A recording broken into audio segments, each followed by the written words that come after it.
नमस्कार दोस्तों, nature education में आप सभी का स्वागत है। आज लेकर आए हैं 3 मई 2020 के डेली करंट अफेयर जो आपके UPSC, UPPSC, UP triple SC और यूपी पुलिस और जितने भी स्टेट एग्ज़ाम्स हैं अलग अलग इंडिया में, उन सभी परीक्षाओं के लिए महत्वपूर्ण रहने वाले हैं। तो चलिए वीडियो शुरू करते हैं। वीडियो शुरू करने से पहले एक बात आपको बताना चाहूँगी कि इस वीडियो में जितने भी फैक्ट्स हैं वो एग्ज़ाम रेलेवेंट हैं और जितने भी रेटिंग्स वगैरह आती हैं वो इसमें इंक्लूड नहीं की गई हैं, क्योंकि सबको पता है कि एग्ज़ाम अभी 2-3 महीने तक कोई भी एग्ज़ाम नहीं होने वाला है।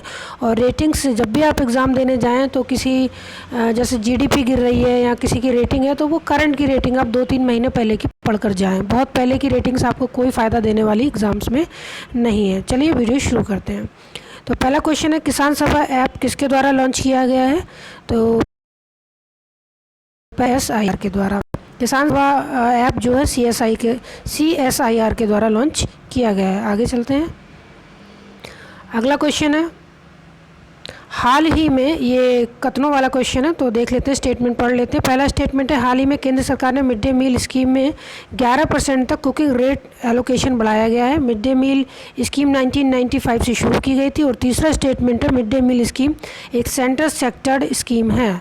तो फ्रेंड्स, ये तीनों ही स्टेटमेंट एकदम सही हैं। अभी हाल ही में ये न्यूज़ में है मिड डे मील, क्योंकि 11% कुकिंग कॉस्ट इसकी बढ़ा दी गई है कोविड-19 के चलते। और मिड डे मील की स्टार्टिंग जो है 1995 में की थी। स्टूडेंट्स जो बच्चे हैं गांव के, उनका इन्वॉल्वमेंट स्कूल में बढ़ाने के लिए। और मिड डे मील स्कीम एक सेंटर सेक्टर यानी 100% सेंटर द्वारा खर्च किया जाता है इस पर। तो ये तीनों ही स्टेटमेंट एकदम सही है। आगे चलते हैं। अगला क्वेश्चन है, ये भी स्टेटमेंट वाला क्वेश्चन है और ये एक आर्टिकल आया है न्यूज़पेपर में तो उस पर बेस्ड है। इंटरमीडिएट रेंज न्यूक्लियर 1987 में यूएस और यूएसएसआर यानी जो रसिया है उसका जब 1990 में बिग टर्न हुआ था, उससे पहले इसको यूएसएसआर ही कहा जाता था। तो वो चीज़ है 1987 में ये साइन की गई थी यूएस और यूएसएसआर के बीच में। पहला स्टेटमेंट ये कहता है। दूसरा स्टेटमेंट है, नेवेडा यूएस की न्यूक्लियर वेपन टेस्टिंग साइट है। और तीसरा जो स्टेटमेंट है वो कहता है, कम्प्रहेंसिव न्यूक्लियर टेस्ट वैन यानी CTVT में न्यूक्लियर ईल्ड टेस्ट को भी बैन कर दिया गया है। तो पहला स्टेटमेंट एकदम सही, 1987 में ही ये यूएस और यूएसएसआर के बीच में हुई थी। ध्यान रखिएगा, पहला स्टेटमेंट CTVT के बारे में बात नहीं कर रहा है। पहला स्टेटमेंट इंटरमीडिएट रेंज न्यूक्लियर यानी कि INF के बारे में बात कर रहा है। INF ट्रीटी जो है यूएस और यूएसएसआर के बीच में 1987 के में हुई थी। तो पहला स्टेटमेंट एकदम करेक्ट हो जाएगा। दूसरा स्टेटमेंट है, नेवेडा यूएस का न्यूक्लियर टेस्टिंग साइट है, तो ये भी एकदम सही है। लेकिन फ्रेंड्स, ये तीसरा स्टेटमेंट सही नहीं है।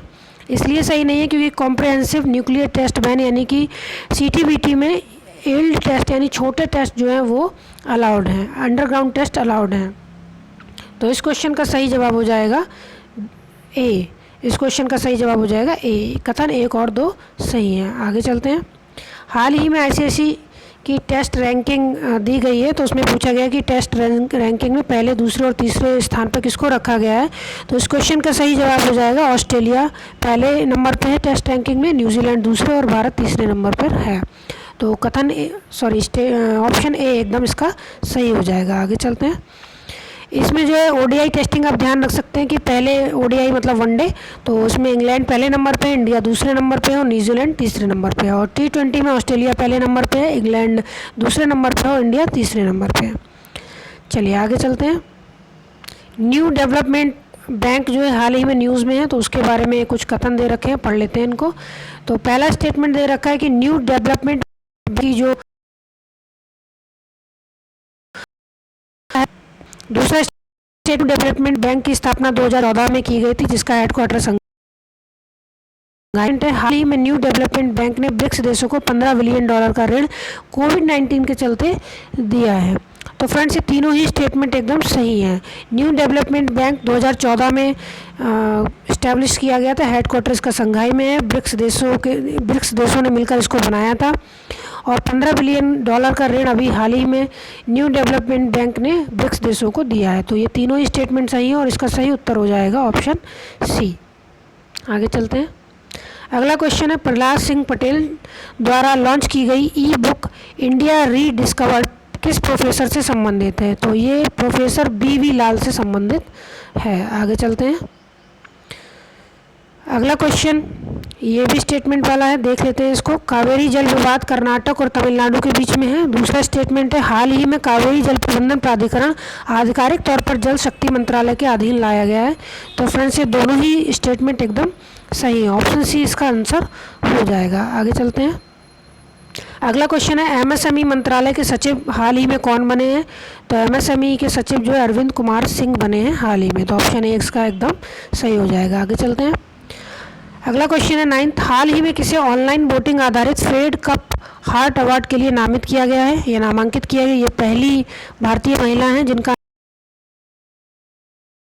अवार्ड के नामांकित किया गया है और ये ऑनलाइन वोटिंग के आधार पर सिलेक्ट किया जाता है। तो ऑप्शन ए इसका एकदम सही हो जाएगा। आगे चलते हैं। वर्ल्ड टूना डे कब मनाया जाता है?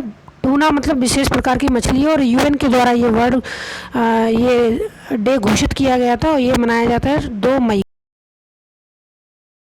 को। आगे चलते हैं। हाल ही में कहाँ के केसर को GI टैग दिया गया है? तो जम्मू कश्मीर के केसर को GI टैग दिया गया है। ऑप्शन ए इसका सही हो जाएगा। आगे चलते हैं। 12वां क्वेश्चन है, पहली श्रमिक ट्रेन किन 2 राज्यों के बीच में चलाई गई है? कोविड-19 के चलते पहली श्रमिक ट्रेन जो है तेलंगाना और झारखंड के बीच में चलाई गई है। ऑप्शन ए इसका एकदम सही हो जाएगा। तो फ्रेंड्स ये तो थे आज के करंट अफेयर्स। अगर वीडियो अच्छी लगी हो तो लाइक करिए, चैनल को सब्सक्राइब करिए। चैनल को आपके सपोर्ट की ज़रूरत है, चैनल नया है। Thank you for watching.